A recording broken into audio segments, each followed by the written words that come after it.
নমস্কার বন্ধুরা, আমি ভালো আছি। আশা করছি তোমরাও ভালো আছো।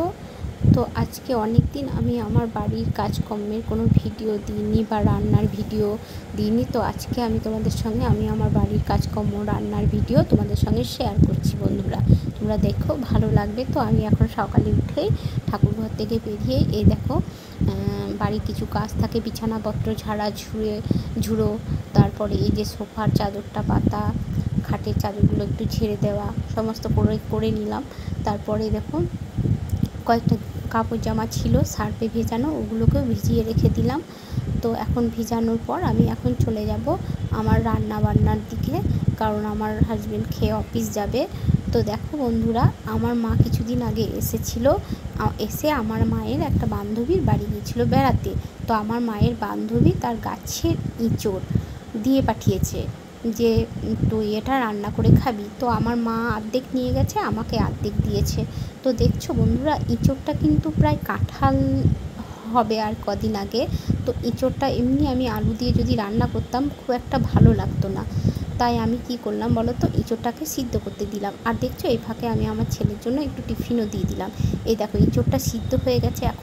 এখন আমি ইঁচড়টার মধ্যে একটু বেসন, জিরে গুঁড়ো, ধনে গুঁড়ো, সমস্ত কিছু, লঙ্কা কুচি দিয়ে এই ইঁচড়ের একটা একটা করে বড়ার মতো, মানে কোপ্তা টাইপের বানিয়ে নিচ্ছি। বড়াগুলো একটা একটা করে ভেজে নিচ্ছি।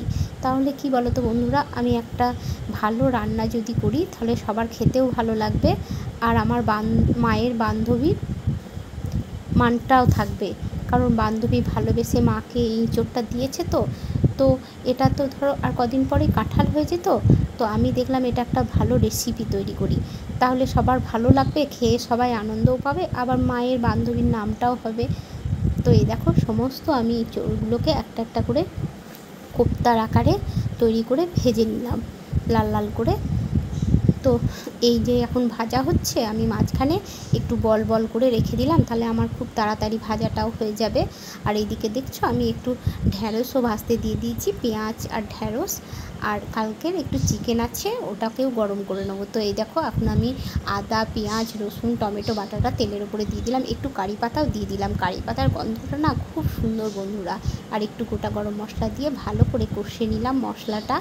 আর একটু কি বলো তো, কাজু বাদাম, চারমগজ একটু বেটে রেখেছি, ওটাও এর মধ্যে দিয়ে দেবো। এই মশলাটা একটু কষা হয়ে গেলে, তো এই দেখো কাজু বাদাম আর চারমগজটাও আমি দিয়ে দিলাম এটার মধ্যে। এবার একটু ভালো করে কষিয়ে নেবো যতক্ষণ না মশলা দিয়ে তেলটা ছাড়ে। তো দেখো কত সুন্দর এখন কষে নিচ্ছি।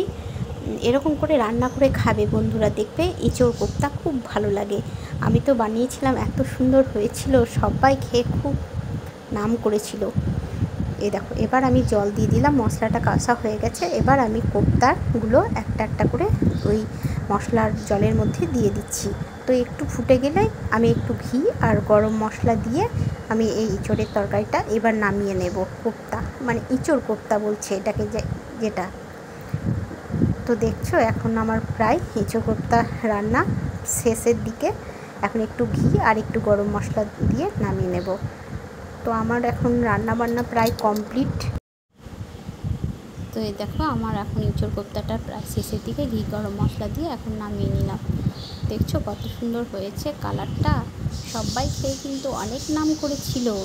তো এখন আমার রান্নাবান্না সমস্ত কিছু কমপ্লিট। এই দেখো কয়েকটা ইঁচড় কোপ্তা রেখেও দিয়েছি, আর ঢ্যাঁড়স ভাজা, আর এই দেখো চিকেনের ঝোলটা গরম করে নিয়েছি, আর এই দেখো ভাত।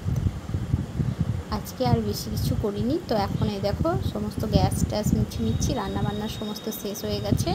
এখন আমি ভালো করে গ্যাসটা পরিষ্কার করে নিই, তারপরে আমার বরকে খেতে দেব, ও অফিস যাবে। তো ভালো করে এখন পরিষ্কার করে নিই। আর বন্ধুরা, তোমাদের আমার ভিডিও কেমন লাগছে একটু জানাবে, কমেন্ট করবে, সাবস্ক্রাইবার করে দেবে একটু আমার চ্যানেলটাকে। আর তোমরা আমার পাশে থাকবে, হ্যাঁ। তোমাদের কমেন্ট পেয়ে আমি আরও আমার ভিডিও বানাতে আমার উৎসাহ জাগবে, বুঝলে বন্ধুরা। আমি জানি তোমরা ভালোবাসো এসব ভিডিও দেখতে, তাই আমি ভিডিওগুলো বানাই। আর এই দেখছো এটা হচ্ছে একটা ছোট্ট ডাস্টবিন, এটা আমার রান্নাঘরেই থাকে। এটাতে আমি রান্নাঘরে যেমন চায়ের পাতা, টুকটাক পেঁয়াজের খোসা, এগুলো এতে রাখি। তো এই দেখো এখন আমার সমস্ত রান্নাঘর করা পরিষ্কার করা কমপ্লিট হয়ে গেছে। এখন আমি আমার বরকে খেতে দিয়ে দিলাম, ও অফিস চলে গেল। তো আমরাও দুপুরে খেয়ে একটু বিশ্রাম নিয়েছিলাম। তারপর বিকেলবেলায় উঠে দেখো কত লাল দেখছো তরমুজটা কেটে এখন আমি বাড়ির সবাইকে দিয়ে দিই। তো দেখছো একদম তরমুজের ভেতরটা একদম লাল টকটকে। আজকে তরমুজটাও কিন্তু আর একজন দিয়েছিল, একটা আমার ভিডিওতে দেখেছো তো, পম্পি বলে আছে না, ওই পম্পির বাবা এই তরমুজের ব্যবসা করে। ও যখন যে সিজন সেই সিজনে সেই ব্যবসা করে।